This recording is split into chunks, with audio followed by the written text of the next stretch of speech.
Hey guys, welcome back to your favorite channel. I love physics.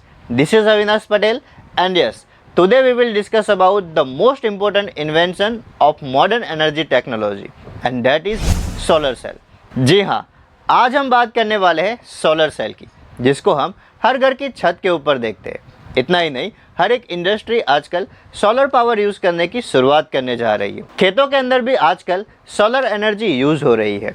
Traffic signal के ऊपर, street light के ऊपर हमने सोलर पैनल देखी है। इतना ही नहीं, अगर आप आरसीबी के फैन हो तो आपने देखा होगा कि चिन्नास्वामी का पूरा स्टेडियम सोलर पैनल से ढका हुआ है। सिर्फ ज़मीन पे ही नहीं, स्पेस एप्लीकेशन के अंदर भी, सैटेलाइट्स एंड स्पेस शटल के अंदर हम सोलर पैनल यूज़ करते हैं पावर जनरेट करने के लिए। तो आप समझ सकते हो कि सोलर एनर्जी की इम्पोर्टेंस कितनी है और इसीलिए पूरी दुनिया आजकल सोलर एनर्जी के पीछे भाग रही है। तो चलिए स्टार्ट करते हैं most important and most interesting topic solar cell. तो इस वीडियो के अंदर हम कौन कौन से पॉइंट्स कवर करने वाले हैं उसकी थोड़ी हाइलाइट्स देख लेते हैं।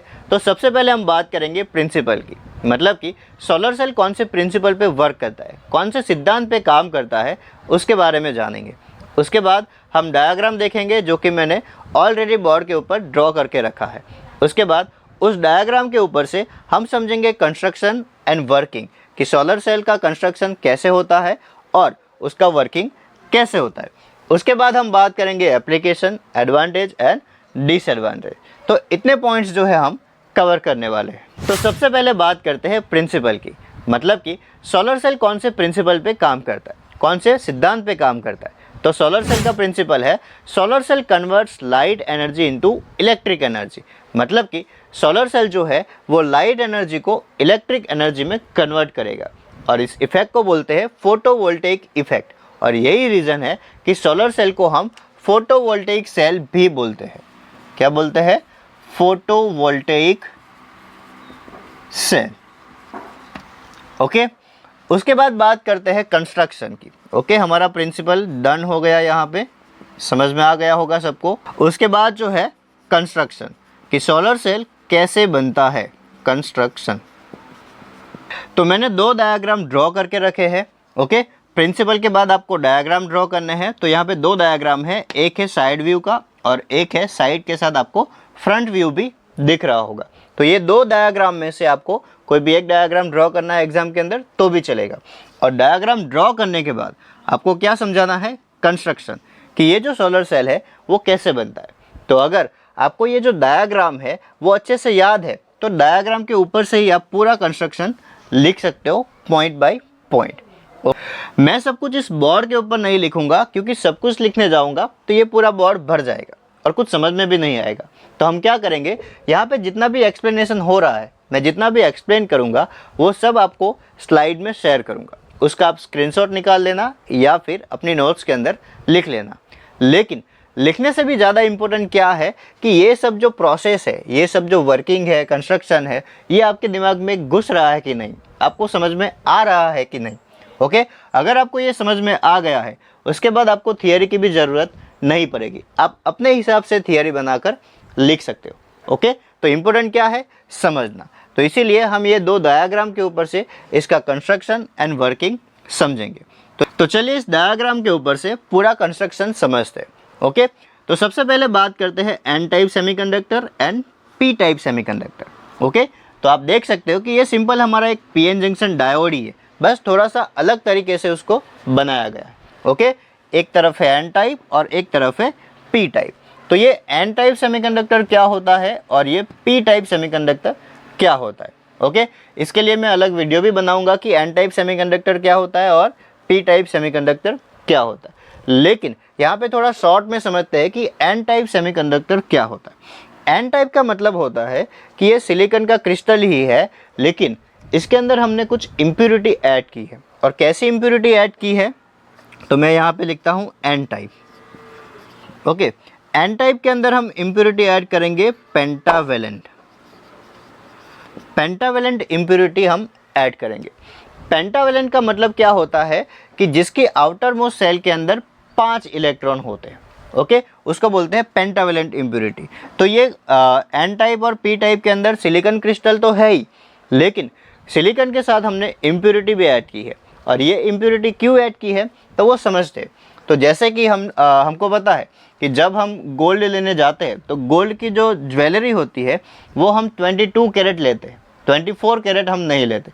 क्यों? क्योंकि 22 कैरेट जो है उसकी स्ट्रेंथ ज़्यादा होती है, 24 जो होता है वो थोड़ा सॉफ्ट होता है। सेम उसी तरह यहाँ पे जो सिलिकॉन क्रिस्टल है उसकी जो एटॉमिक नंबर है वो क्या है, 14 है। मतलब कि उसकी इलेक्ट्रॉनिक कॉन्फ़िगरेशन क्या होगी, 1s2, 2s2, 2p6, 3s2 and 3p2। Okay, इसका मतलब उसकी आउटर मोस्ट सेल के अंदर कितने इलेक्ट्रॉन हैं, 4 इलेक्ट्रॉन है। और ये 4 इलेक्ट्रॉन क्या करेंगे, अपने जो नेबर्स एटम है मतलब सिलिकॉन के दूसरे एटम जो है उसके साथ कोवैलेंट बॉन्ड बना देंगे। ओके, कोवैलेंट बॉन्ड बना देंगे मतलब कि वो बाउंड हो जाएंगे, बाउंड इलेक्ट्रॉन कहेंगे उसको। और ये जो बाउंड इलेक्ट्रॉन है वो फ्री नहीं है, फ्री नहीं है इसीलिए सिलिकॉन की जो कंडक्टिविटी है ओके वो लो है। क्यों?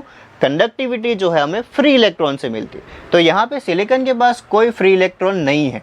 टेम्परेचर की वजह से थोड़े बहुत फ्री इलेक्ट्रॉन होते लेकिन वो बहुत कम होते, इसीलिए सिलिकॉन की जो कंडक्टिविटी होती है वो बहुत लो होती है। उस कंडक्टिविटी को बढ़ाने के लिए हम क्या करते हैं, उसके अंदर इम्प्योरिटी ऐड करते हैं, नंबर ऑफ चार्ज कैरियर हम ऐड करते हैं। तो अगर हमें एन टाइप बनाना है तो उसके अंदर हम पेंटावेलेंट इम्प्योरिटी ऐड करेंगे। पेंटावेलेंट का मतलब अभी मैंने समझाया कि जिसकी आउटर मोस्ट सेल के अंदर 5 इलेक्ट्रॉन है। तो पीरियोडिक टेबल के अंदर आप जब देखोगे तो 15 ग्रुप के जितने भी एलिमेंट्स है उसकी आउटर मोस्ट सेल के अंदर 5 इलेक्ट्रॉन है। इसका मतलब उसको हम पेंटावेलेंट इम्प्योरिटी की तरह यूज़ कर सकते हैं। जैसे कि फॉस्फोरस हो गया, आर्सेनिक हो गया, एंटीमनी हो गया, बिस्मथ हो गया, ये सब क्या है, पेंटावेलेंट इम्प्योरिटी है जिनकी आउटर मोस्ट सेल के अंदर 5 इलेक्ट्रॉन है। चलिए, तो इसके अंदर हम सिलिकॉन है तो फॉस्फोरस ऐड किया है। तो जैसे ही हम फॉस्फोरस ऐड करेंगे तो उसकी आउटर मोस्ट सेल के अंदर 5 इलेक्ट्रॉन है, उसके 4 इलेक्ट्रॉन क्या करेंगे, सिलिकॉन के साथ कोवैलेंट बॉन्ड बना देंगे, लेकिन 1 इलेक्ट्रॉन जो है वो फ्री रह जाएगा। ओके, इसी तरह हम नंबर ऑफ फॉस्फोरस इसके अंदर ऐड करते जाएंगे तो नंबर ऑफ एक जो चार्ज कैरियर फ्री रहता है वो बढ़ता जाएगा। इसका मतलब कि सिलिकॉन के अंदर फ्री इलेक्ट्रॉन बढ़ते जाएंगे, और फ्री इलेक्ट्रॉन बढ़ते जाएंगे तो इलेक्ट्रॉन का चार्ज क्या है, नेगेटिव है। मतलब कि सिलिकॉन के अंदर नेगेटिव चार्ज जो है वो बढ़ता जाएगा। तो ये पूरा क्रिस्टल जो है वो नेगेटिव चार्ज बन जाएगा। मतलब कि उसको हम बोल सकते हैं एन टाइप सेमीकंडक्टर, मतलब कि एन फॉर नेगेटिव। ओके, समझ में आ गया। चलिए, तो एन टाइप के अंदर ऐसा ज़रूरी नहीं है कि हमने पेंटावेलेंट इम्प्योरिटी ऐड की इसीलिए उसके अंदर सिर्फ इलेक्ट्रॉन ही होंगे, लेकिन टेम्परेचर ऐड करने की वजह से एनर्जी मिलने की थर्मल एनर्जी मिलने की वजह से कुछ इलेक्ट्रॉन भी फ्री हो जाते। सिलिकॉन के जो कुछ इलेक्ट्रॉन है वो फ्री हो जाते और उसकी वजह से वहाँ पे होल भी क्रिएट होते। तो एन टाइप सेमीकंडक्टर के अंदर मेजॉरिटी चार्ज कैरियर मतलब ज़्यादा कौन होते हैं, इलेक्ट्रॉन होते हैं, और माइनॉरिटी चार्ज कैरियर कौन होता है, होल। मतलब कि 100 इलेक्ट्रॉन है तब 1-2 होल्स होंगे। फॉर एग्जांपल हमारे गांव के अंदर पटेल लोग ज़्यादा है और चौधरी लोग जो है उनके मतलब 2-3 घर ही है, तो गांव के अंदर मेजॉरिटी कौन है, पटेल, और माइनॉरिटी क्या है, चौधरी। सेम इसी तरह एन टाइप के अंदर मेजॉरिटी कौन है, इलेक्ट्रॉन, एंड माइनॉरिटी कौन है, होल्स। ओके, तो आई होप कि आपको एन टाइप सेमीकंडक्टर क्या होता है वो समझ में आ गया होगा। उसके बाद बात करते हैं पी टाइप सेमीकंडक्टर की। ओके, तो पी टाइप सेमीकंडक्टर बनाना है तो हमें क्या करना पड़ेगा, पी टाइप के लिए हम यूज़ करेंगे trivalent impurity. Okay, N type के लिए हमने पेंटावेलेंट यूज़ किया था और पी टाइप के लिए हम यूज़ करेंगे ट्राइवेलेंट इम्प्योरिटी। ट्राइवेलेंट का मतलब होता है कि जिसके आउटर मोस्ट सेल के अंदर 3 इलेक्ट्रॉन होते। ओके, तो पीरियोडिक टेबल के अंदर आप देखोगे तो 13 ग्रुप के जितने भी एलिमेंट्स है उसको हम ट्राइवेलेंट इम्प्योरिटी की तरह ऐड करते हैं। फॉर एग्जांपल बोरॉन हो गया, फिर एल्यूमिनियम हो गया, इंडियम हो गया, गैलियम हो गया, ये सब क्या है, ट्राइवेलेंट इम्प्योरिटी है। फॉर एग्जांपल यहाँ पे मैंने बोरॉन यूज़ किया है तो सिलिकॉन के साथ बोरॉन यूज़ किया है, तो बोरॉन की जो आउटर मोस्ट सेल है उसके अंदर 3 इलेक्ट्रॉन है, तो वो 3 इलेक्ट्रॉन सिलिकॉन के साथ क्या करेंगे, कोवैलेंट बॉन्ड बना देंगे। लेकिन यहाँ पे एक वैकेंसी है। ओके, तो वहाँ पे कोवैलेंट बॉन्ड नहीं बनेगा, तो वो जो वैकेंसी है उसी वैकेंसी को हम कहते हैं होल। ओके, मतलब जहाँ इलेक्ट्रॉन नहीं है तो उसको हम क्या कहेंगे, होल कहेंगे, और जहाँ पे नेगेटिव नहीं है तो वहाँ पे क्या होगा, पॉजिटिव। इसीलिए होल का जो चार्ज है वो कौन सा है, पॉजिटिव चार्ज है। तो नंबर ऑफ बोरॉन हम सिलिकॉन क्रिस्टल के अंदर ऐड करते जाएंगे, इसका मतलब कि नंबर ऑफ होल्स भी उसके साथ ऐड होते जाएंगे। ओके, इसका मतलब कि ये जो क्रिस्टल है वो पूरा पॉजिटिव बन जाएगा, और इसीलिए उसको बोलते हैं पी टाइप सेमीकंडक्टर, मतलब कि पी फॉर पॉजिटिव। समझ में आ गया? आई होप कि पी टाइप सेमीकंडक्टर कैसे बनता है वो आपको समझ में आ गया होगा। चलिए, सेम इसी तरह पी टाइप के अंदर मेजॉरिटी चार्ज कैरियर किसका है, होल होंगे, और माइनॉरिटी चार्ज कैरियर कौन होगा, इलेक्ट्रॉन्स होंगे। तो यहाँ पे आप देख सकते हो कि पी टाइप सेमीकंडक्टर है और एन टाइप सेमीकंडक्टर है, और डायग्राम के अंदर आपको दिख रहा होगा कि एन टाइप सेमीकंडक्टर जो है उसको हमने थोड़ा सा थिन रखा है, थोड़ा सा पतला रखा है, उसकी विड्थ हमने कम रखी है। ऐसा क्यों किया है, क्योंकि जब सनलाइट जो है वो इंसिडेंट होगी तो वो इजीली यहाँ पे डिप्लेशन रीजन तक पहुँच पाए, इजीली वो एब्जॉर्ब हो पाए, इसीलिए हमने एन टाइप को क्या किया है, थिन रखा है, और पी टाइप को हमने थिक रखा है एन की कंपेयर में। क्योंकि ये नंबर ऑफ जो फोटोन है, नंबर ऑफ मतलब लाइट जो है उसको मैक्सिमम उसको एब्जॉर्ब कर पाए, इसीलिए पी टाइप को हमने ठीक रखा है, इसकी विड्थ हमने थोड़ी सी एन से ज़्यादा रखी है, और इसी वजह से आप ये डॉटेड लाइन देख सकते हो कि एन साइड में जो डिप्लेशन रीजन है वो कम बना है, और पी साइड में जो डिप्लेशन रीजन है वो ज़्यादा बना है। ओके, उसके बाद बात करते हैं डिप्लेशन रीजन। तो ये डिप्लेशन रीजन एन और पी के बीच में कैसे जनरेट होता है उसके लिए हम अलग से वीडियो बनाएंगे, लेकिन यहाँ पे थोड़ा ब्रीफली समझ लेते हैं कि ये डिप्लेशन रीजन जनरेट कैसे होता है। तो जब भी हम N type and P type semiconductor को मिक्स करते हैं तो क्या होगा कि एन में नंबर ऑफ इलेक्ट्रॉन्स है और पी में नंबर ऑफ होल्स है, मतलब वैकेंसी ऑफ इलेक्ट्रॉन है। तो यहाँ से क्या होगा, एन साइड से इलेक्ट्रॉन जो है वो पी साइड की तरफ मूव करेंगे, मतलब उस प्रोसेस को बोलते हैं डिफ्यूजन। इलेक्ट्रॉन जो है एन से कहाँ पे जाएंगे, पी में जाएंगे, मतलब यहाँ पे जितने भी होल्स होंगे उसको इलेक्ट्रॉन जो है वो भर देगा। ओके, उसकी वजह से क्या होगा कि ये जो डिप्लेशन रीजन है उसके अंदर जितने भी एटम्स है उसके अंदर कोई चार्ज कैरियर नहीं है। क्योंकि इलेक्ट्रॉन ने होल को भर दिया है, मतलब कि वो न्यूट्रलाइज हो गया है, मतलब कि ये जो डिप्लेशन रीजन है उसके अंदर न्यूट्रलाइज एटम्स होंगे, कोई फ्री चार्ज कैरियर यहाँ पे नहीं होगा, ना ही होल होगा और ना ही इलेक्ट्रॉन होगा। ओके, कि ये जो एन टाइप है वहाँ से इलेक्ट्रॉन डिफ्यूज़ होके पी साइड में जाता है। ओके, ऐसा आप समझ लो। यहाँ पे मैंने एक ही इलेक्ट्रॉन के लिए ड्रॉ किया है, वैसे बहुत सारे इलेक्ट्रॉन जो है वो डिफ्यूज़ होके पी साइड में आते हैं और ये जो डिप्लेशन रीजन है उसको क्रिएट करते हैं। ओके, तो क्या होगा कि एन साइड में जितने भी इलेक्ट्रॉन है वो पी साइड में आएंगे और होल को भर देंगे। इसका मतलब एन टाइप सेमीकंडक्टर जो है उसने क्या किया, पी टाइप सेमीकंडक्टर है उसको इलेक्ट्रॉन डोनेट किया, और पी टाइप सेमीकंडक्टर ने इलेक्ट्रॉन को एक्सेप्ट किया। ओके, इसका मतलब जो लोग डोनेट करते हैं, मतलब जहाँ से नेगेटिव निकल गया वो क्या बन जाएगा, तो ये पूरा पार्ट जो है वो पॉजिटिव बन जाएगा, और ये जो पी टाइप सेमीकंडक्टर है उसकी ये कॉर्नर ने इलेक्ट्रॉन को एक्सेप्ट किया, तो ये जो पार्ट है वो क्या बन जाएगा, नेगेटिव बन जाएगा। समझ में आया? और इसीलिए पॉजिटिव टू नेगेटिव एक पोटेंशियल डिफरेंस जनरेट होता है, और उसको हम बोलते हैं एक इलेक्ट्रिक फील्ड जनरेट होती है। कौन सी डायरेक्शन में, एन टू पी, मतलब positive to negative. Okay, N side से पी साइड की डायरेक्शन में एक इलेक्ट्रिक फील्ड जनरेट होती है, और ये जो इलेक्ट्रिक फील्ड जनरेट हुई है उसका बहुत बड़ा रोल है सोलर सेल की वर्किंग के अंदर। ओके, हम वर्किंग के अंदर समझेंगे कि ये जो जनरेट हुई इलेक्ट्रिक फील्ड है उसका रोल क्या होता है। ओके, तो समझ में आ गया ये डिप्लेशन रीजन क्या है। ओके, चलिए उसके बाद क्या क्या है, और तो यहाँ पे आप देख सकते हो ये जो ब्लू कलर का है वो क्या है, एंटी रिफ्लेक्टिव कोटिंग है। ये anti reflective coating, anti reflective, reflection मतलब लाइट इंसिडेंट होगी और वहाँ से बाउंस बैक हो जाएगी। ओके, तो रिफ्लेक्ट हो जाएगी। अगर सनलाइट सोलर पैनल के ऊपर इंसिडेंट होती है और रिफ्लेक्ट हो जाती है तो वो जो सनलाइट है उसका कोई काम नहीं है। तो ये जो रिफ्लेक्शन ना हो, रिफ्लेक्शन को कम करने के लिए कैसा कोटिंग किया जाता है, एंटी रिफ्लेक्टिव कोटिंग किया जाता है। तो ये जो है वो एंटी रिफ्लेक्टिव कोटिंग है, और ये एंटी रिफ्लेक्टिव कोटिंग क्या करेगा, सनलाइट को रिफ्लेक्ट नहीं होने देगा, मतलब मिनिमाइज कर देगा, कम होने देगा, और मैक्सिमम सनलाइट जो है उसको एब्जॉर्ब करने के लिए हेल्प करेगा। एंटी रिफ्लेक्टिव कोटिंग के लिए हम यूज़ करते हैं कॉमनली सिल्वर नाइट्राइड और टिटानियम डाइऑक्साइड। ओके, उसके बाद बात करते हैं contact, front contact and back contact. Front contact and back contact को समझने के लिए हम ये डायग्राम यूज़ करेंगे। ये डायग्राम के अंदर आपको दिख रहा होगा कि फ्रंट में एक कॉन्टैक्ट लगा है जो कि कॉम्ब के शेप में है। ओके, तो ये फ्रंट कॉन्टैक्ट है और ये जो है वो बैक कॉन्टैक्ट है। Okay, front contact and back contact के लिए हम ज़्यादातर सिल्वर या फिर एल्यूमिनियम यूज़ करते हैं। तो आप जब ओरिजिनल सोलर पैनल देखोगे तो उसके अंदर आपको लाइन लाइन दिखेगी, वो क्या है? कॉन्टैक्ट है। तो ये जो दोनों कॉन्टैक्ट है उनका काम क्या होता है? तो सबसे पहला काम इसका होता है कि एन टाइप सेमीकंडक्टर के अंदर जो नंबर ऑफ इलेक्ट्रॉन जनरेट होने वाले हैं उस इलेक्ट्रॉन को कलेक्ट करना, और कलेक्ट करने के बाद क्या करना? एक सर्किट को कंप्लीट करना। मतलब कि सोलर सेल के साथ मान लो हम यहाँ से यहाँ तक एक बल्ब जॉइंट करते हैं।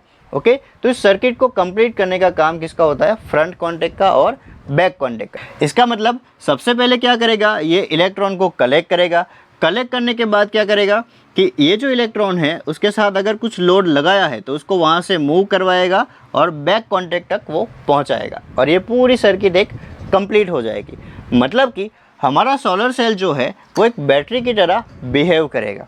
तो वो हम समझेंगे वर्किंग के अंदर कि कैसे ये front contact and back contact काम करेगा। ओके, तो ये जो सारे पॉइंट्स है वो हमारे कवर हो गए हैं। N type semiconductor, P type semiconductor, depletion region, front contact, back contact, anti reflective coating. Okay, तो ये सारे पॉइंट्स आप याद रखोगे तो आप इजीली इसका जो कंस्ट्रक्शन है वो लिख पाओगे।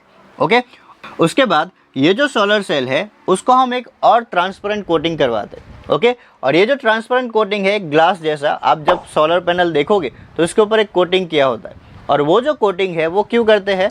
ये जो सोलर सेल है उसको प्रोटेक्शन देने के लिए। ओके, डस्ट हो गया, मॉइस्चर हो गया, मैकेनिकल डैमेज हो गया। मैकेनिकल डैमेज मतलब मान लो किसी ने पत्थर मार दिया या फिर कुछ उसके ऊपर गिर गया, तो उससे ये जो सोलर सेल है वो डैमेज ना हो जाए, इसके लिए उसके ऊपर और एक कोटिंग किया जाता है, मतलब कि ट्रांसपेरेंट वो होता है। ओके, तो ये पूरा हो गया उसका कंस्ट्रक्शन। तो इतने पॉइंट्स हमने कवर कर लिए। ओके, अभी हम समझते हैं उसका वर्किंग।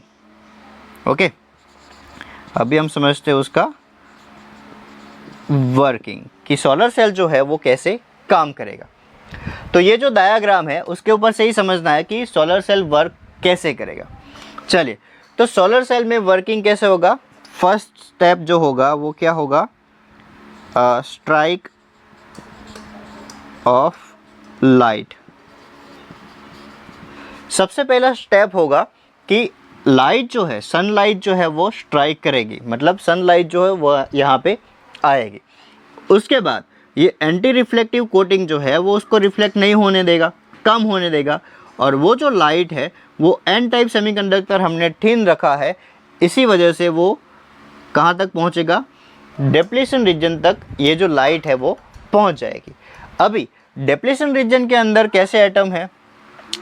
तो डिप्लीशन रीजन के अंदर मैं यहाँ पे ड्रॉ करूँ तो ये सिलिकॉन एटम, या फिर आप फॉस्फोरस भी बोल सकते हो, या फिर जो इम्प्योरिटी है वो भी बोल सकते हो। लेकिन कैसे? न्यूट्रलाइज एटम है, मतलब ये जो है वो सिलिकॉन का एटम है मान लो। तो ये जो सिलिकॉन का एटम है डिप्लीशन रीजन के अंदर, उसमें सारे इलेक्ट्रॉन जो है वो कोवैलेंट बॉन्ड में बंधे हुए हैं, मतलब बाउंड इलेक्ट्रॉन है। तो बाउंड इलेक्ट्रॉन मतलब मैं यहाँ पे ड्रॉ करता हूँ, तो बाउंड इलेक्ट्रॉन मतलब वो कहाँ पे है? वैलेंस बैंड में है। ओके, कंडक्शन बैंड में नहीं है, फ्री नहीं है। और जैसे ही उसको लाइट, मतलब लाइट इंसिडेंट होगी, लाइट इंसिडेंट होगी मतलब ये जो एटम है उसको एनर्जी मिलेगी, एनर्जी को वो एब्जॉर्ब करेगा और इनफ एनर्जी होगी, इसको हम कहते हैं band gap. Okay, band gap. अगर ये जो बैंड गैप है उतनी एनर्जी इसको मिल गई तो ये इलेक्ट्रॉन जो है वो यहाँ से बॉन्ड तोड़ के बाहर चला जाएगा, मतलब फ्री हो जाएगा। तो ये इलेक्ट्रॉन फ्री हो गया और यहाँ पे क्या जनरेट हो जाएगा? होल। मतलब ये इलेक्ट्रॉन कंडक्शन बैंड में चला जाएगा और यहाँ पे जनरेट हो जाएगा एक होल। तो आप देख सकते हो कि जैसे ही उसको एनर्जी मिली तो क्या जनरेट हुआ? एक फ्री इलेक्ट्रॉन और एक होल। तो आप बोल सकते हो कि इलेक्ट्रॉन एंड होल की एक पेयर जनरेट हुई। किसकी वजह से? लाइट इंसिडेंट हुई इसकी वजह से। मतलब कि यहाँ पे एक इलेक्ट्रॉन जनरेट हुआ और एक होल जनरेट हुआ। कैसे जनरेट हुआ वो आपने अभी समझ लिया। ओके, चलिए उसके बाद मान लो कि ये जो दोनों है वो प्यार करने वाले हैं। ओके, ये इलेक्ट्रॉन एंड होल जो है वो प्यार करने वाले दो लोग हैं। इलेक्ट्रॉन मतलब लड़का है और होल मतलब लड़की है। ओके, लेकिन ये जो पॉजिटिव साइड है, ओके, डिप्लेशन रीजन के अंदर एक इलेक्ट्रिक फील्ड जनरेट हुई है। हमने बात की थी कि इसका बहुत बड़ा रोल है। तो यहाँ पे एक इलेक्ट्रिक फील्ड जनरेट हुई है जो कि है positive to negative, N side से पी साइड की तरफ की हुए इलेक्ट्रिक फील्ड जनरेट हुई है। तो इसको हम बोल सकते हैं प्यार के दुश्मन। मतलब पॉजिटिव जो है और नेगेटिव जो है वो प्यार के दुश्मन है। मतलब वो दोनों क्या करेंगे? ये दोनों को साथ में नहीं रहने देंगे। क्यों? क्योंकि ये जो पॉजिटिव टर्मिनल है और ये जो नेगेटिव टर्मिनल है वो क्या करेंगे? ये दोनों फिर से रिकम्बाइन हो जाए उससे पहले ही उसको अलग कर देंगे, सेपरेट कर देंगे। ओके, सिमरन को राज के साथ नहीं रहने देंगे। मतलब कि ये जो पॉजिटिव टर्मिनल है वो इलेक्ट्रॉन को अट्रैक्ट करेगा और कहाँ पे लेके आ जाएगा? एन टाइप सेमीकंडक्टर के अंदर। और नेगेटिव टर्मिनल जो है वो होल को अट्रैक्ट करेगा और कहाँ पे लेके आ जाएगा? पी टाइप सेमीकंडक्टर के अंदर। और ये जो प्रोसेस है वो चलती जाएगी। कब तक चलेगी? जब तक उसके ऊपर लाइट इंसिडेंट हो रही है। जितनी लाइट उसके ऊपर इंसिडेंट होगी उतने number of charge carrier generate होंगे। मतलब इलेक्ट्रॉन एंड होल की पेयर जनरेट होती रहेगी और नंबर ऑफ इलेक्ट्रॉन जो है वो एन टाइप के अंदर इकट्ठे होते रहेंगे। यहाँ पे होल जमा हो गए। ओके, यहाँ पे क्या आ जाएंगे? नंबर ऑफ होल्स आ जाएंगे और यहाँ पे आ जाएंगे नंबर ऑफ इलेक्ट्रॉन्स आ जाएंगे। ओके, तो सेकंड प्रोसेस क्या है? जनरेशन। ओके, मैं वो स्लाइड के अंदर लिख दूंगा। Generation of electron and hole pair. Okay, hole pair generate होने के बाद क्या हुआ? सेपरेट हो गए। Separation of electron hole pair. Okay, ये सेपरेट हो गए। सेपरेट होने के बाद electron move towards N type and hole move towards P type. Okay, उसके बाद का स्टेप क्या होगा? Collection of electron. ओके, यहाँ पे सेपरेशन किसकी वजह से हुआ? By electric field. कौन सी इलेक्ट्रिक फील्ड? जो generated in depletion region. Generated in depletion region. Okay, मतलब इस इलेक्ट्रिक फील्ड की वजह से वो सेपरेट हो जाएंगे। उसके बाद collection of electron by front contact. ये जो फ्रंट कांटेक्ट है वो क्या करेगा? एन टाइप में जितने भी इलेक्ट्रॉन आएंगे उसको कलेक्ट करेगा। और कलेक्ट करने के बाद अगर मान लो कि हमने यहाँ पे एक बल्ब लगाया है, मान लो कि हमने यहाँ पे एक बल्ब लगाया है और उसको हमने कांटेक्ट के साथ कनेक्ट कर दिया है, तो यहाँ पे इलेक्ट्रॉन को वो कलेक्ट करेगा और इस इलेक्ट्रॉन को पाथ प्रोवाइड करेगा। मतलब कि वो मूव करवाएगा लोड के ऊपर से, मतलब कि बल्ब के ऊपर से। और जैसे ही इलेक्ट्रॉन मूव करेगा मतलब कि करंट जनरेट होगा, करंट आएगा। करंट की वजह से ये जो बल्ब है वो ऑन हो जाएगा, मतलब जलने लगेगा। ओके, और ये जो इलेक्ट्रॉन है वो फिर से कहाँ पे आ जाएंगे? पी टाइप सेमीकंडक्टर के अंदर आ जाएंगे। मतलब एक पूरी सर्किट जो है वो कंप्लीट हो जाएगी। ये नेगेटिव टर्मिनल बनेगा और ये पॉजिटिव टर्मिनल बनेगा। इलेक्ट्रॉन का जो मोशन है वो एन टू पी होगा और करंट जो होगा वो पी टू एन होगा। मतलब electric field positive to negative होगी और इलेक्ट्रॉन की डायरेक्शन कौन सी होगी? Negative to positive. ओके, तो ये पूरी एक सर्किट कंप्लीट हो जाएगी। मतलब हमारा जो सोलर सेल है वो एक बैटरी की तरह भी बिहेव करेगा। ओके, हम घर के अंदर क्या करते हैं? रात को भी हमें बिजली चाहिए, रात को भी हमें इलेक्ट्रिसिटी चाहिए, इसीलिए यहाँ पे हम जनरेटर उसके साथ लगा देते हैं, या जनरेटर नहीं इन्वर्टर लगा देते हैं। वो जो हमारी इलेक्ट्रिसिटी जनरेट होती है उसको स्टोर करके रखता है और रात को हमें फिर वो काम आती है। ओके, तो ये पूरी प्रोसेस होती है सोलर सेल की। समझ में आ गया? चलिए थोड़ा फिर से याद करते हैं क्या हो रहा है कि लाइट जो है वो इंसिडेंट हुई। लाइट इंसिडेंट हुई क्यों? क्योंकि यहाँ पे एक एंटी रिफ्लेक्टिव कोटिंग है जिसका काम है लाइट को रिफ्लेक्ट ना होने देना। तो वो रिफ्लेक्ट नहीं होने देता लाइट जो है वो एन टाइप सेमीकंडक्टर को हमने ठीन रखा है ताकि ये जो लाइट है वो इजीली कहाँ पे आ सके, डिप्लेशन रीजन के अंदर आ सके। डिप्लेशन रीजन के अंदर जैसे ही आएगी वैसे क्या होगा, यहाँ पे जो न्यूट्रलाइज एटम है उसको एनर्जी मिलेगी। मतलब कि इलेक्ट्रॉन एंड होल की पेयर जनरेट होगी। इलेक्ट्रॉन जो है वो वैलेंस बैंड में था लेकिन उसको एनर्जी मिली तो वो बॉन्ड तोड़ के कहाँ चला गया, कंडक्शन बैंड में। मतलब एक फ्री इलेक्ट्रॉन जनरेट हुआ और एक होल जनरेट हुआ। ओके, जैसे ही वो दोनों जनरेट हुए तो फिर से रिकम्बाइन हो जाए उससे पहले ही डिप्लेशन रीजन के अंदर एक इलेक्ट्रिक फील्ड ऑलरेडी जनरेट हो चुकी है और वो इलेक्ट्रिक फील्ड क्या करेगी, दोनों को सेपरेट कर देगी। पॉजिटिव टर्मिनल जो है वो इलेक्ट्रॉन को अट्रैक्ट करेंगे और नेगेटिव टर्मिनल जो है वो होल को अट्रैक्ट करेगा और इसकी वजह से इलेक्ट्रॉन जो है वो कहाँ पे चला जाएगा, एन टाइप सेमीकंडक्टर में, और होल जो है वो कहाँ चला जाएगा, पी टाइप सेमीकंडक्टर में। ओके, और ऐसी प्रोसेस होती रहेगी, नंबर ऑफ चार्ज के जनरेट होते रहेंगे। कब तक? जब तक उसके ऊपर लाइट इंसिडेंट हो रही है।